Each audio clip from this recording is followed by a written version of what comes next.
ghiya ko jivi mone bapori har bagan ghiya ko sirma wara jingga unko wa mone jivi bapori har bagan ghiya ko sirma wara jingga unko wa mone jivi bapori har bagan ghiya ko Bagan bagan ghiya ko dharam riya renge jahar bagan ghiya ko Bagan bagan ghiya ko dharam riya renge jahar bagan ghiya ko Sari ge ko bi a unko do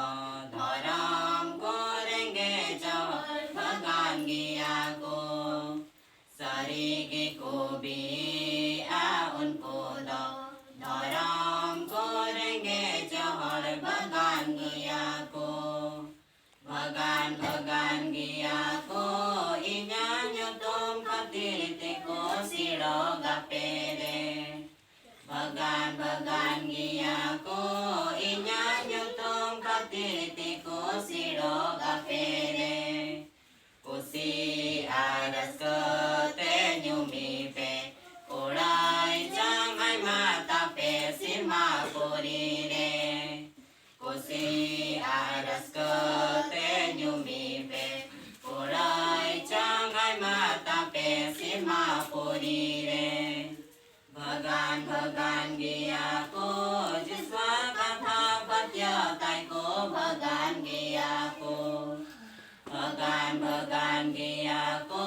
jiswa katha patya tai ko bhagan ghiya ko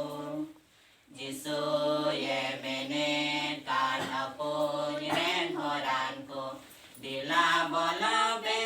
boya apo nyorate